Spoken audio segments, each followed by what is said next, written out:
Hi అండి. Welcome to cherries food. నేను మీ సునీత. ఈ రోజు వీడియోలో నేను చూపించబోయే రెసిపీ వచ్చేసి పిల్లలకి మంచి స్నాక్ రెసిపీ అండి.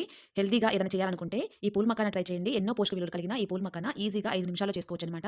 దీనికోసం ముందుగా స్టవ్ వెలిగించుకొని ఇలా ఒక గిన్నె పెట్టుకోవాలి. ఇందులో ఒక స్పూను నెయ్యి వేసుకోవాలి.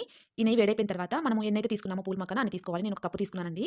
ఈ పూల్ మకాని కూడా ఇలా గిన్నెలో వేసుకొని స్టవ్ లో ఫ్లేమ్‌లో పెట్టుకొని ఇలా గరిటెతో కలుపుకుంటూ ఒక 6, 7 నిమిషాలు వేయించుకోవాలి. స్టవ్ మాత్రం లో ఫ్లేమ్‌లో పెట్టుకోవాలండి. ఇవి ఊరికే మాడిపోతాయి. ఎంత స్టవ్ లో ఫ్లేమ్‌లో పెట్టుకొని వేయించుకుంటే ఇవి అంత బాగా క్రిస్పీగా వేగుతాయన్నమాట. ఇలా కొంచెం వేగిన తర్వాత వీటిని ఇలా చేత్తో పట్టుకొని చూడాలన్నమాట. ఇలా చేత్తో ఒత్తినప్పుడు ఇలా క్రిస్పీగా ఉన్నాయనుకోండి చూడండి పొడి పొడిగా అవుతాయన్నమాట వేగితే.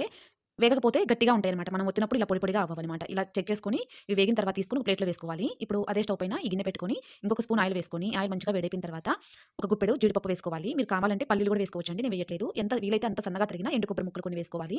ఈ ఎండు కొబ్బరి మాత్రం చాలా సన్నగా తరుక్కోండి. నెయ్యిలో వేగుతాయి కదా! తినేటప్పుడు చాలా బావుంటాయి. అదే కొంచెం లావుగా ఉంటే సరిగ్గా వేగవన్నమాట. ఈ జీడిపప్పులు, ఎండు కొబ్బరి ముక్కల్ని కూడా మంచిగా వేగనివ్వాలి. ఇలా మంచిగా వేగిన తర్వాత వీటిని గరిటెతో ఇలా కొంచెం ఒక పక్కకు అనుకోని ఇప్పుడు ఇందులోనే ఫ్రెష్‌గా ఉన్న